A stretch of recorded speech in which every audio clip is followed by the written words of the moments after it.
Gajanan developers Pune यांच्याकडून आता पंढरपुरात इसबाबी कलश मंगल कार्यालय येथे साकारला जातो आहे भव्य गजानन टॉवर 10 मजली ट्विन बिल्डिंगचा प्रकल्प। गजानन टॉवर मध्ये उपलब्ध आहेत अत्याधुनिक सुविधांनी युक्त 1022 स्क्वेअर फुटाचे 2 BHK फ्लॅट्स, सुशोभित प्रवेश कक्ष, सामायिक क्षेत्रासाठी अत्याधुनिक सुरक्षा यंत्रणा, लिफ्ट आणि सामायिक क्षेत्रांसाठी वीज बॅकअपची सुविधा, स्वतंत्र अग्निशमन यंत्रणा, 2 मजली पुरेशी पार्किंग व्यवस्था, प्रत्येक कार पार्किंगच्या ठिकाणी स्वतंत्र EV चार्जिंगची सोय, सोलर वॉटर यंत्रणा, प्रत्येक सदनिकेसाठी इन्व्हर्टरची सोय। इसबाबी कलश मंगल कार्यालया शेजारी साकारल्या जात असणाऱ्या गजानन टॉवर मध्ये आजच आपल्या हक्काचा आणि आधुनिक सुविधांनी परिपूर्ण अलिशान फ्रीसाठी संपर्क क्रमांक 7676700025।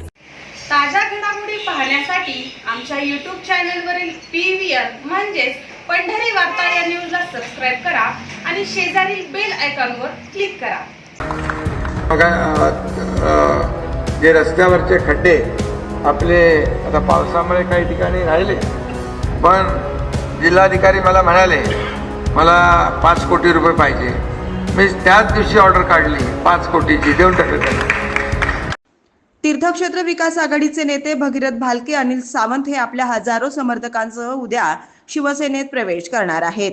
या निमित्तानं पंढरपुरातील टिळक स्मारक मैदान येथे भव्य मेळाव्याचे आयोजन करण्यात आलं असून राज्याचे उपमुख्यमंत्री एकनाथ शिंदे यांच्या उपस्थितीत हा पक्षप्रवेश सोहळा पार पडणार आहे। मात्र एकनाथ शिंदे ज्या रस्त्यावरून टिळक स्मारक मैदान येथे कार्यक्रमास उपस्थित राहण्यासाठी येणार आहेत, त्याच पंढरपूर शहरातील प्रमुख वर्दळीचा रस्ता समजला जाणारे स्टेशन रोडवर जागोजागी मोठमोठे खड्डे पडले असून भाजपचे माजी शहराध्यक्ष विक्रम शिरसाट यांनी काल रात्री या रस्त्यावरील विविध खड्ड्याकडे लक्ष वेधत नगरपालिका प्रशासनानं हे खड्डे त्वरित बुजवावेत, अन्यथा आंदोलन करू असा इशारा दिला आहे। पंढरपूर शहरामध्ये प्रत्येक भागामध्ये मोठ्या प्रमाणात खड्डे पडलेले आहेत।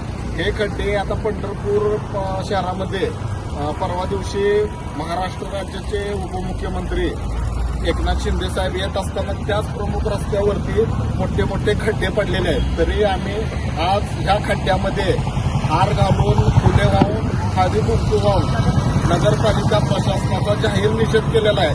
तरी या पंढरपूर शहरामध्ये पडलेले लवकरात लवकर खड्डे जर चांगल्या पद्धतीने नाही बुजवले आणि चांगल्या पद्धतीने खड्डे बुजवून लोकांची पंढरपूर शहरातल्या सुटका जर नाही केली तर आम्हाला पंढरपूर नगरपालिकेच्या प्रशासनाच्या विरोधात तीव्र आंदोलन छेडावे लागेल। उपमुख्यमंत्री उद्या परवा दिवशी पंढरपूर शहरात येणार आहेत। आम्ही ही बाब त्यांना निदर्शनास आणून देणारच आहोत, पण तात्काळ पंढरपूर नगरपालिकेच्या प्रशासनाने, लोकप्रतिनिधीने लवकरात लवकर जर हे नाही प्रकार असे हे करून घेतले तर आम्हाला तीव्र आंदोलन छेडावं लागेल।